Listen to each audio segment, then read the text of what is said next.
Hello प्यारे बच्चे, आपका स्वागत है अपने चैनल संजीवर्स यूट्यूब पे। और आज की क्लास में हम लोग फिजिक्स देखने वाले हैं। चैप्टर नंबर 1, प्रकाश का परावर्तन तथा अपवर्तन। इस चैप्टर का पार्ट नंबर 1 कर रहे हैं, जिसमें 100 से भी अधिक ऑब्जेक्टिव्स हम लोग करने वाले हैं इस चैप्टर से। और ये बिहार बोर्ड मैट्रिक 2026 के लिए एकदम रामबाण सीरीज समझ सकते हैं इसको। और ऑब्जेक्टिव क्लास करने वाले हैं इसके, तो आप लास्ट तक बने रहें। और आपको हर एक जितने भी आज अब तक डाले गए हैं सारे वीडियोस के पीडीएफ्स भी मिलते हैं। तो आप लास्ट तक बने रहे कि पीडीएफ कैसे लिया जाता है, कहाँ से लिया जाता है, क्या क्या प्रोसेस होता है। तो लास्ट तक बने रहे ताकि आपको वहाँ सारी चीज़ें बताए जाएंगे। तो चलिए इस वीडियो को आज स्टार्ट करते हैं। और जिसने बायोलॉजी का नहीं देखा है वो जाके बायोलॉजी का देख ले, या फिर इस वीडियो के बाद में जाके बायोलॉजी का देख लें। और हिंदी का भी उस पर आ रहा है। तो जिसने चैनल को सब्सक्राइब नहीं किया अब तक, चैनल को सब्सक्राइब कीजिए ताकि और अधिक वीडियोस आप तक पहुंच पाए। तो चलिए नेक्स्ट है ना, हम लोग आज की क्लास को शुरू करते हैं। और आज की क्लास को शुरू करते हैं और श्री गणेश से, ठीक। और हम लोग जो आज की क्लास में करने वाले केवल और केवल ऑब्जेक्टिव्स करने वाले हैं।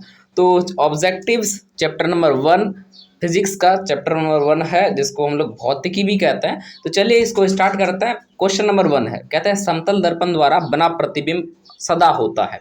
ऑप्शन ए आभासी और उल्टा है, ऑप्शन बी वास्तविक और सीधा है, ऑप्शन सी आभासी और सीधा है, ऑप्शन डी वास्तविक और सीधा है। तो सर समतल दर्पण में जब भी प्रतिबिंब बनता है तो एक काल्पनिक प्रतिबिंब बनता है। कैसा बनता है? काल्पनिक। काल्पनिक बनने का अगर कोई भी काल्पनिक प्रतिबिंब बनता है तो वो सीधा बनता है सर। कैसा बनता है? तो इसीलिए ऑप्शन नंबर हमारे पास क्या आ जाएगा? ऑप्शन नंबर यहाँ पे सी हो जाएगा। चलिए नेक्स्ट क्वेश्चन। और नेक्स्ट क्वेश्चन लिखा है, कहते हैं समतल दर्पण में किस प्रकार के प्रतिबिंब बनते हैं। ऑप्शन ए आभासी प्रतिबिंब बनते हैं, ऑप्शन बी है ना दोनों प्रतिबिंब बनती है, ऑप्शन सी वास्तविक प्रतिबिंब बनती है, ऑप्शन डी इनमें से कोई नहीं। तो सर जो समतल दर्पण में प्रतिबिंब बनता है केवल और केवल आभासी प्रतिबिंब बनता है। कैसा प्रतिबिंब बनता है? आभासी प्रतिबिंब बनता है। चलिए नेक्स्ट क्वेश्चन पढ़ते हैं। और नेक्स्ट क्वेश्चन है, कहते हैं प्रकाश की किरणें के सरल रेखिक गमन का अनुप्रयोग होता है सूर्य ग्रहण में, तारों के चमकने में, ऑप्शन सी चंद्र ग्रहण में, और ऑप्शन डी यानी ए एवं बी दोनों में। सर जो प्रकाश की किरणें की सरल रेखिक गमन का अनुप्रयोग जो होता है वो अगर देखा जाए तो यानी तारों को चमकने और है ना, यानी कहा जाए ऑप्शन ए और ऑप्शन सी हो जाएगा सर। यानी कि सूर्य ग्रहण में भी और चंद्र ग्रहण में भी। चलिए नेक्स्ट क्वेश्चन। और नेक्स्ट क्वेश्चन है, कहते हैं किसी वस्तु की छाया तभी बन सकती है जब प्रकाश की किरणें गमन करती है। ऑप्शन ए टेढ़ी रेखा में, ऑप्शन बी किसी भी दिशा में, ऑप्शन सी सीधी रेखा में, ऑप्शन डी इनमें से कोई नहीं। तो सर ये तभी बनता है जब रेखा कैसी हो, यानी प्रकाश की किरण की जो रेखा होगी वो सर सीधी होनी चाहिए, तभी किसी का प्रतिबिंब बनेगा।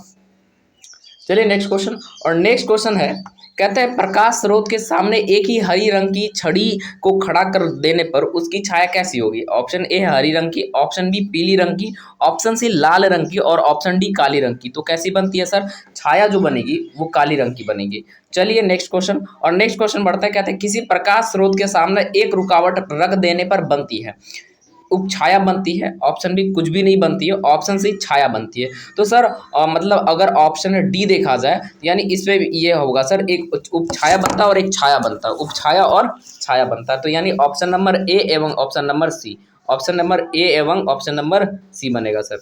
चलिए नेक्स्ट क्वेश्चन। और नेक्स्ट क्वेश्चन है, कहते हैं प्रकाश स्रोत के सामने एक गेंद को रखने पर उसकी छाया कैसी बनती है। ऑप्शन ए चौकोर बनती है, ऑप्शन बी त्रिभुजाकार बनती है, ऑप्शन सी एक वृत्ताकार बनती है, और ऑप्शन सी ठोस गोल बनती है। प्रकाश स्रोत के सामने एक गेंद रखेंगे सर, गेंद का जो शेप होता है एक सर एक ठोस गोला होता है, और ठोस गोला का प्रतिबिंब जो बनेगा सर वो 1 डायमेंशनल 2 डायमेंशनल बनेगा। तो इसका मतलब सर वो वृत्ताकार बनेगा। कैसा बनेगा? वृत्ताकार बनेगा। चलिए नेक्स्ट क्वेश्चन। और नेक्स्ट क्वेश्चन है हमारे पास, कहते हैं दृष्टि के भौतिक अनुभूति को कहा जाता है। ऑप्शन ए ध्वनि, ऑप्शन बी तरंग, ऑप्शन सी प्रकाश, और ऑप्शन डी इनमें से कोई नहीं। तो सर इसका आंसर आ जाएगा प्रकाश। यानी दृष्टि अगर देखा जाए प्रकृति की अनुभूति कहा जाता है सर प्रकाश। अगर प्रकाश दुनिया में ना हो तो शायद सर कुछ भी करना संभव नहीं हो सकता। जितना जरूरी सांस हमारे लिए जरूरी है उतना ही ज्यादा प्रकाश है। चलिए नेक्स्ट क्वेश्चन। और नेक्स्ट क्वेश्चन है, कहते हैं प्रकाश एक रूप है, किसका है? बल का है, ऊर्जा का है, कार्य का है, या शक्ति का है। तो सर प्रकाश जो रूप है एक ऊर्जा का स्रोत है, यानी ऊर्जा का रूप है।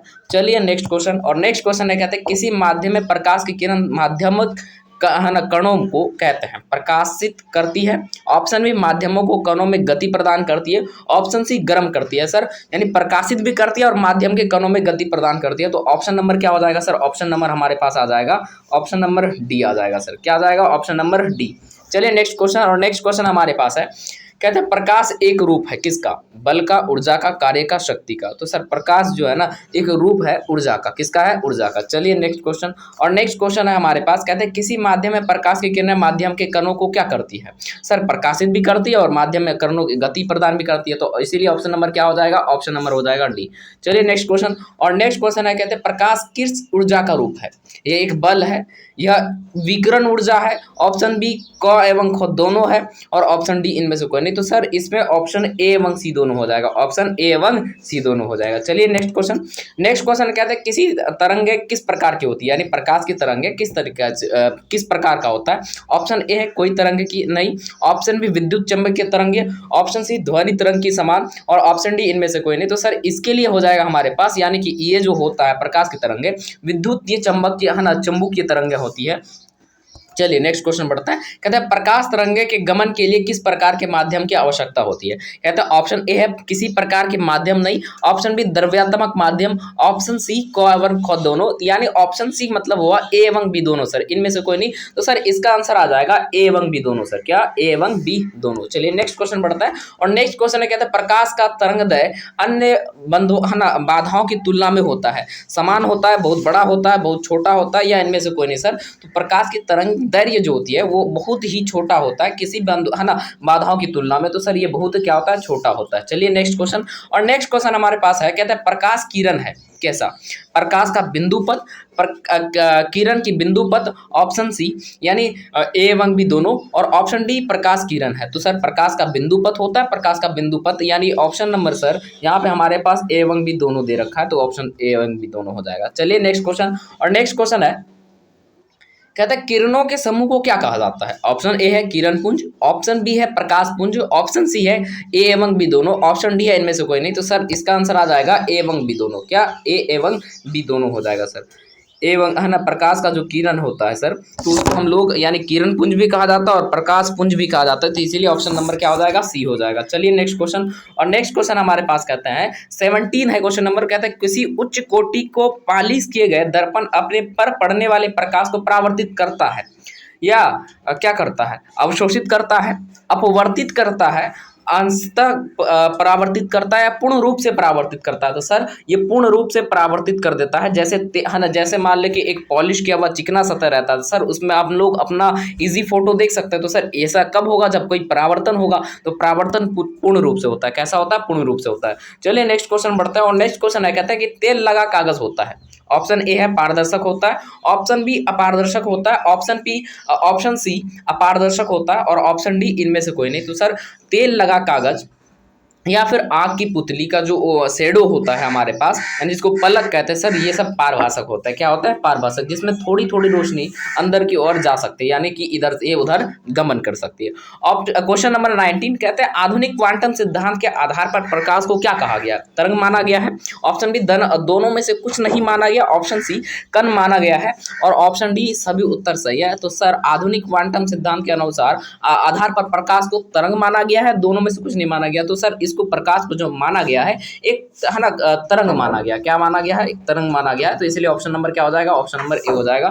चलिए नेक्स्ट क्वेश्चन, और नेक्स्ट क्वेश्चन हमारे पास है, कहते हैं सूर्य से आने वाले प्रकाश पुंज कैसा होता है? कहते हैं ऑप्शन ए अपसरित प्रकाश पुंज होता है, ऑप्शन बी ससंतृप्त पुंज होता है, ऑप्शन सी समांतर प्रकाश पुंज होता है, ऑप्शन डी सभी उत्तर सही है। तो सूर्य से आने वाले प्रकाश पुंज कैसा होता है सर? ये होता है समांतर प्रकाश पुंज होता है, यानी एक माध्यम से जैसे लगता है कि सभी बराबर किरणें आ रही है। तो ऑप्शन नंबर क्या हो जाएगा सर? है ना समांतर, समांतर प्रकाश पुंज हो जाएगा। क्या? समांतर प्रकाश पुंज। चलिए नेक्स्ट क्वेश्चन बढ़ते हैं, और नेक्स्ट क्वेश्चन हमारे पास है, कहते हैं प्रकाश की किरण गमन करती है। ऑप्शन ए सीधी रेखा में, ऑप्शन बी किसी भी दिशा में, ऑप्शन सी सीधी रेखा में, ऑप्शन यहाँ पे, इसीलिए हमारे आंसर क्या हो जाएंगे? हाँ सर हमारे पास आंसर नंबर ए भी हो जाएगा और ऑप्शन नंबर सी भी हो जाएगा, तो यानी दोनों आंसर हो जाएंगे। चलिए नेक्स्ट क्वेश्चन बढ़ते हैं, और नेक्स्ट क्वेश्चन हमारे पास है, कहते हैं प्रकाश के परावर्तन के कितने नियम है? भैया साहब आप तो मतलब सर आपको याद हो गया है सर, फटाक से हाथ आंसर बताओ सर, आप कमेंट करो जल्दी जल्दी। हाँ तो ऑप्शन नंबर क्या हो जाएगा सर? ऑप्शन नंबर डी हो जाएगा। चलिए चलिए नेक्स्ट क्वेश्चन बढ़ता है और नेक्स्ट क्वेश्चन हमारे पास है, कहते हैं प्रकाश फोकस पर अभिसरित करने वाले किरण पुंज परावर्तन के बाद समांतर हो जाता है किसके? अवतल दर्पण से, सर उत्तल दर्पण से, समतल दर्पण से, या इनमें से कोई नहीं सर। फोकस पर अभिसरित, सर अभिसरित का मतलब सर उस पे अभिलंबित होना। सर अभिलंबित कब होता है सर? जब वो कैसा रहे, अभिसरित करने वाला किरण पुंज परावर्तन के बाद है ना हो जाता है सर दर्पण से या फिर समतल दर्पण से, तो अभिलंबित सर समतल दर्पण में होगा, केवल इसमें हो जाएगा, समतल दर्पण में हो जाएगा। चलिए नेक्स्ट क्वेश्चन, और नेक्स्ट क्वेश्चन हमारे पास है, कहते हैं F बराबर R/2 सत्य है केवल किसके लिए? समतल दर्पण के लिए, अवतल दर्पण के लिए, ऑप्शन सी है ना ए एवं बी दोनों के लिए, ऑप्शन डी उत्तल दर्पण के लिए। तो सर अगर देखा जाए तो F बराबर R/2 सिद्ध होता है अवतल दर्पण के लिए एवं उत्तल दर्पण के लिए, तो ऑप्शन नंबर डी है ना बी और डी हो जाएगा सर। चलिए नेक्स्ट क्वेश्चन बढ़ता है और नेक्स्ट क्वेश्चन हमारे पास है, कहते हैं किसी बिंब का अवतल दर्पण द्वारा बना प्रतिबिंब आभासी, सीधा तथा बिंब से बड़ा पाया गया है तो वस्तु की स्थिति कहाँ होगी सर? तो ऐसा तभी होता है सर जब कोई नाई के पास हजामत करने जाता है, तो सर वहां जो चीजें होती है तो क्या होता है कि दर्पण के ध्रुव तथा मुख्य फोकस के बीच कोई आदमी बैठता है तो उसका बड़ा चेहरा दिखता है और काल्पनिक प्रतिबिंब दिखता है। तो सर ऑप्शन नंबर ए लग तो रहा है कि आंसर हो जाएगा। चलिए ऑप्शन नंबर बी भी पढ़ लेते हैं, अतः वक्ता केंद्र से परे होता है। ऑप्शन सी मुख्य फोकस एवं वक्ता फोकस के बीच होता है सर। ऑप्शन डी वक्ता केंद्र होता है सर। ऑप्शन नंबर ए के अलावा इसमें हो ही नहीं सकता है सर, यानी कि कब बनेगा सर? दर्पण के ध्रुव तथा मुख्य फोकस के बीच जब रहता है तभी बनता है। चलिए नेक्स्ट क्वेश्चन, और नेक्स्ट क्वेश्चन हमारे पास है, कहते हैं दर्पण की चौड़ाई को दर्पण का कहा जाता है। ऑप्शन ए फोकस कहा जाता है, ऑप्शन बी द्वारक कहा जाता है, ऑप्शन सी ध्रुव कहा जाता है और ऑप्शन डी सर इनमें से कोई नहीं। तो सर इसको क्या कहा जाता है सर? द्वारक कहा जाता है। क्या कहा जाता है? द्वारक कहा जाता है। तो इसीलिए ऑप्शन नंबर क्या हो जाएगा सर? ऑप्शन नंबर हो जाएगा हमारे पास बी। ऑप्शन नंबर क्या हो जाएगा? बी हो जाएगा। चलिए नेक्स्ट क्वेश्चन बढ़ता है और नेक्स्ट क्वेश्चन हमारे पास लिखा है,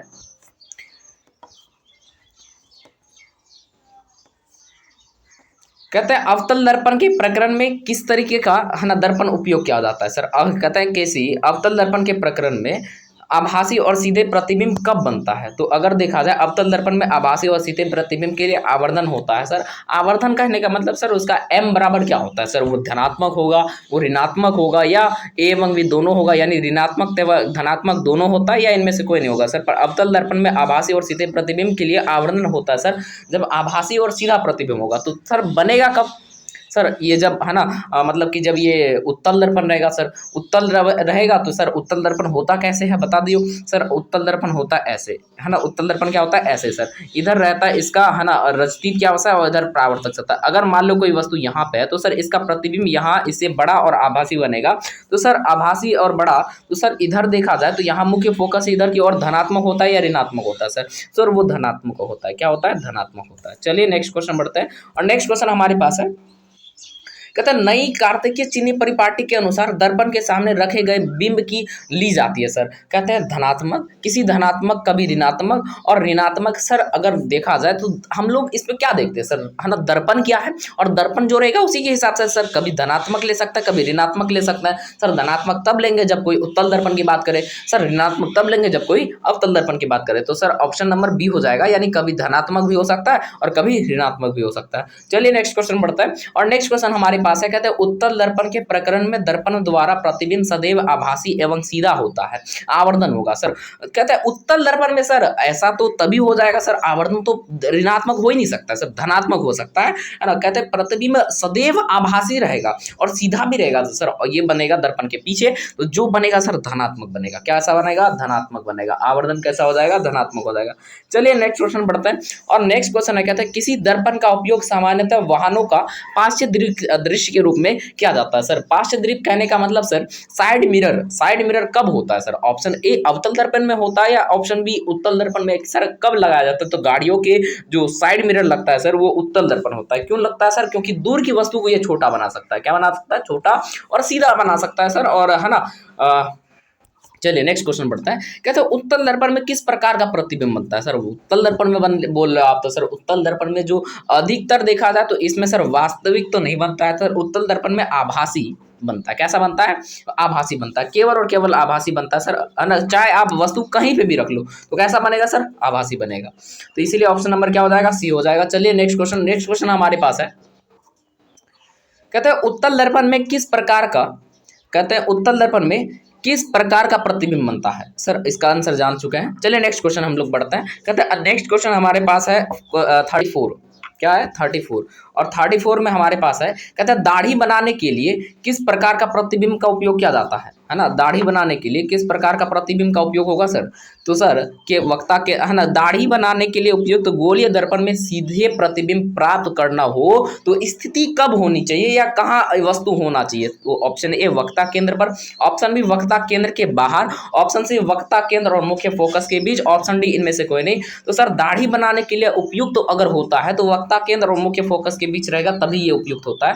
तो इसीलिए ऑप्शन नंबर क्या हो जाएगा इसका? ऑप्शन नंबर हो जाएगा सी। क्या हो जाएगा? ऑप्शन नंबर सी हो जाएगा। ठीक है ना। चलिए नेक्स्ट क्वेश्चन बढ़ते हैं। और नेक्स्ट क्वेश्चन हमारे पास है, कहते हैं वास्तविक वस्तु का हमेशा सीधा प्रतिबिंब बनाने वाला दर्पण होता है सर। ऑप्शन ए समतल, उत्तल, अवतल, ऑप्शन बी उत्तल अवतल, कहते हैं सर ऑप्शन सी समतल और अवतल, और ऑप्शन डी समतल और उत्तल। तो सर आभासी बनाएगा, है ना। कहते हैं वास्तविक वस्तु का हमेशा प्रतिबिंब जो बनाता है सर एक अवतल दर्पण में बनता है, बाकी छोड़ दिया जाए तो और किसी में नहीं बनता है। तो वास्तविक प्रतिबिंब सर केवल और केवल किस में बनेगा? है ना, अवतल बनेगा। तो या हो सकता है कभी कभी समतल में भी बन जाए। तो सर ऐसा तभी होगा जब ये समतल या अवतल रहेगा।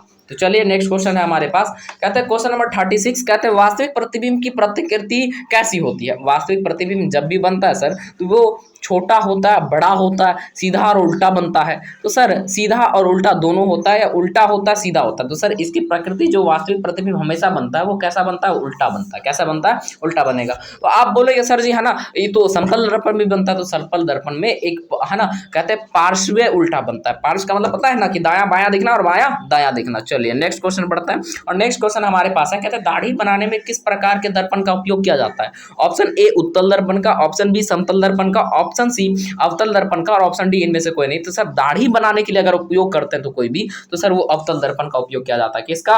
अवतल दर्पण का उपयोग किया जाता है। चलिए नेक्स्ट क्वेश्चन हमारे पास है, कहते हैं गोले दर्पण की वक्ता त्रिज्या 40 सेंटीमीटर हो तो उसकी फोकस दूरी क्या होगी सर? कहते हैं वक्ता त्रिज्या की बात कर रहे हैं तो सर यानी f बराबर जो होता है r/2 या फिर r बराबर जो होता है 2f होगा। तो कहते हैं गोले दर्पण की वक्ता चाली होती तो 40 होती तो उसका फोकस दूरी सर उसका आधी हो जाएगा यानी 20 सेंटीमीटर। सर ये भी कोई पूछने वाला सवाल है जिसमें से ये वाला फॉर्मूला लगाएंगे सर f बराबर r/2। तो सर यहाँ पे f का वैल्यू निकल जाएगा, r का वैल्यू कितना 40 अपॉन में 2 का वैल्यू कितना है, ठीक, इसको काट दो सर ऑप्शन नंबर बी 20। तो यानी ऑप्शन नंबर क्या हो जाएगा? सी हो जाएगा। चलिए ऑप्शन नंबर 20, ठीक है ना। तो चलिए नेक्स्ट क्वेश्चन सर हमारे पास है, कहते हैं गोलीय दर्पण की वक्ता त्रिज्या 40 सेंटीमीटर है। क्या कह रहा है? गोलीय दर्पण की वक्ता त्रिज्या दे रखा है और उसकी फोकस दूरी सर। तो सर लगता है क्वेश्चन कॉपी हो गया, तो इसीलिए ऑप्शन नंबर क्या हो जाएगा? बी हो जाएगा। चलिए नेक्स्ट क्वेश्चन बढ़ता है। कहते हैं मुख्य अक्ष दर्पण के ध्रुव पर कहाँ होता है? मुख्य अक्ष दर्पण के ध्रुव पर कहाँ होता है? 180 डिग्री के कोण पर झुका होता है, कहते हैं 135 डिग्री के कोण पर झुका होता है, 45 डिग्री के कोण पर झुका होता है, और ऑप्शन डी है सर अभिलंब पे होता है। सर ये अभिलंब पे होता है। कहाँ पे होता है सर? ये अभिलंब पे होता है। चलिए नेक्स्ट क्वेश्चन बढ़ते हैं। और नेक्स्ट क्वेश्चन हमारे पास है, कहते हैं एक अवतल दर्पण में वस्तु की स्थिति ध्रुव और फोकस के बीच है, कहाँ? तो उसका प्रतिबिंब कैसा बनेगा? सर अवतल दर्पण में वस्तु की स्थिति ध्रुव और फोकस, ध्रुव और फोकस कहने का मतलब ये सर कि अगर कोई ध्रुव है और कोई फोकस है तो उसके बीच अगर कोई वस्तु है तो उसका प्रतिबिंब सर उसका प्रतिबिंब जो बनेगा तो सर उसका प्रतिबिंब सीधा बनेगा। कैसा बनेगा? सीधा मतलब है ना, सीधा बनेगा और काल्पनिक बनेगा। तो सर काल्पनिक और सीधा है कहाँ? काल्पनिक और बड़ा है सर, तो काल्पनिक और बड़ा ही सही है ना। ठीक, चलिए नेक्स्ट कहते हैं क्वेश्चन नंबर 42, कहते हैं किसी गोले दर्पण तथा किसी पतले गोले लेंस दोनों की फोकस दूरियां 15 सेंटीमीटर। दर्पण तथा लेंस संबंध क्या हो सकता है? कहते हैं किसी गोले दर्पण तथा फोकस पतले लेंस दोनों की फोकस दूरियां 15 माइनस सर माइनस कहते हैं -15 सेंटीमीटर। तो दर्पण तथा लेंस संबंध हो सकता है। तो सर लेंस अगर कह रहे हैं -15 है सर तो यानी कह सकते हैं मैग्निफिकेशन सर माइनस आएगा। तो सर मैग्निफिकेशन माइनस एक अवतल दर्पण में आता है सर। अवतल आएगा तो सर अवतल तथा उत्तल लेंस में आएगा सर। दर्पण कैसा हो जाएगा सर? ऑप्शन नंबर बी हो जाएगा सर, दर्पण अवतल तथा उत्तल लेंस हो जाएगा सर। चलिए नेक्स्ट क्वेश्चन बढ़ता है। कहते हैं क्वेश्चन नंबर 43, क्या है? 43 है। और 43 में कहते हैं किसी दर्पण का दृष्टि क्षेत्र बड़ा होता है कब?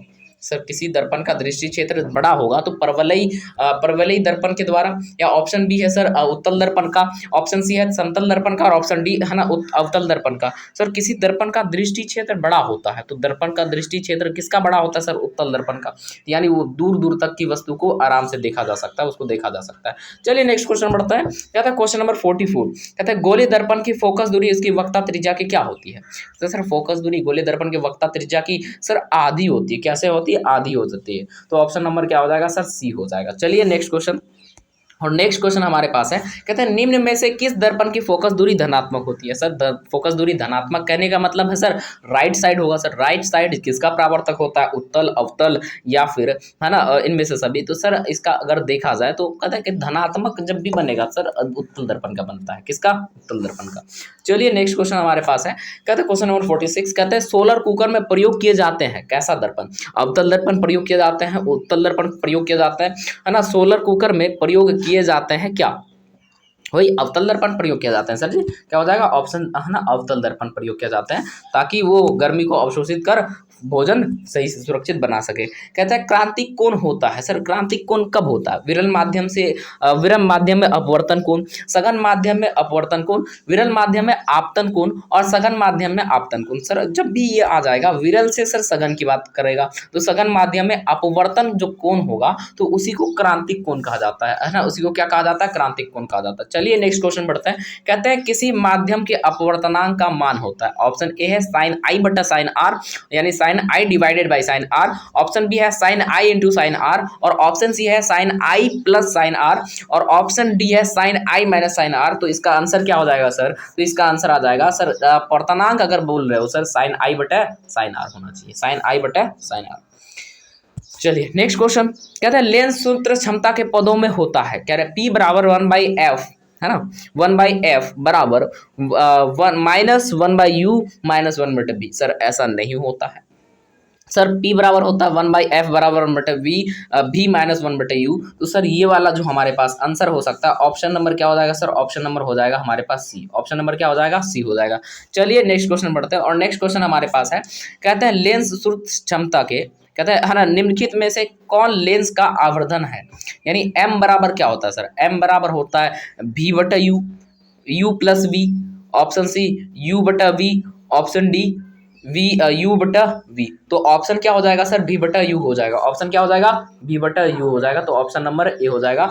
और आज के लिए इतना ही, और इसमें इतने ही सवाल थे, और आपको पार्ट 2 मिल जाएगा प्रकाश के अपवर्तन पे। ये सारे सवाल आपका प्रकाश का परावर्तन पे था, और अगले जो अब पार्ट 2 आएगी इसका अपकमिंग पार्ट्स में हम लोग पार्ट 2 में करेंगे प्रकाश का अपवर्तन के बारे में। तो चलिए आज के लिए इतना ही रखते हैं। और आप ना अगर आपको वीडियो अच्छा लगा हो, आपको बढ़िया लगा हो, तो आप ज़रूर से सब्सक्राइब करना, ताकि आपको और सारे वीडियोस मिल सके इस सीरीज़ के, है ना, फ्री ऑफ कॉस्ट सर, है ना।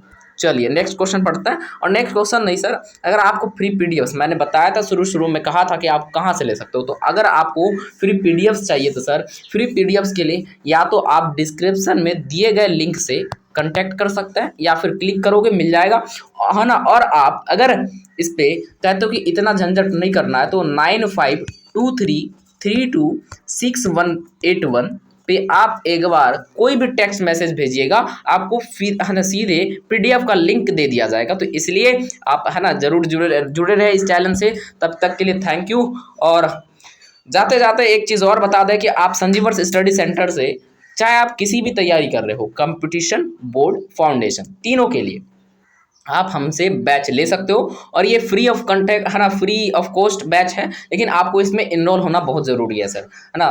तुम नवोदय कंपटीशन के लिए हम लोग Navodaya, polytechnic, NMMS, NTSE sir ये सारी चीज़ें, अगर आप कंपटीशन में हो तो आप इस चीज़ों को देख सकते हो। अगर आप बोर्ड की एग्ज़ाम की तैयारी करते हो तो आप class 10th, class 12th, class 9th और क्लास 11th में भी। और फाउंडेशन के लिए आप क्लास 5th से लेके क्लास 8th तक आप है ना ज्वाइन कर सकते हो हमारे कोर्सेज के साथ, फ्री ऑफ कॉस्ट के साथ। सर यूट्यूब पे सारी चीज़ नहीं हो सकता है ना, तो इसलिए आप ज़रा हमारे कोर्स पे जुड़ सकते हैं और फ्री ऑफ कॉस्ट मिल जाएगा अगर आप दिए गए कॉन्टैक्ट पे आपका है ना, दिए गए नंबर पे आप कनेक्ट करते हो। तो चलिए नेक्स्ट, और हम लोग थैंक यू करते हैं आज की इस क्लास को, आज की इस सभा को, और मिलेंगे अगले वीडियो और अगले किसी नए टॉपिक के साथ। तब तक के लिए धन्यवाद, और आप इसी तरीके से मौज मस्ती के साथ लेक्चर्स को कीजिए और आप है ना बढ़िया नंबर से लेके आइए 2026 के परीक्षा में। और मिलते हैं अगले वीडियो और अगले टॉपिक के साथ। और इस वीडियो के चैप्टर 2 यानी चैप्टर 1 के पार्ट 2 जरूर देखें, ताकि उसमें आपको जो भी डाउट हो सारा क्लियर हो जाए। इसमें केवल हम लोग प्रकाश का परावर्तन किया, अगली में हम लोग प्रकाश का अपवर्तन करेंगे। ठीक है, तो आज के लिए इतना ही और मिलेंगे कल फिर दूसरे वीडियो के साथ।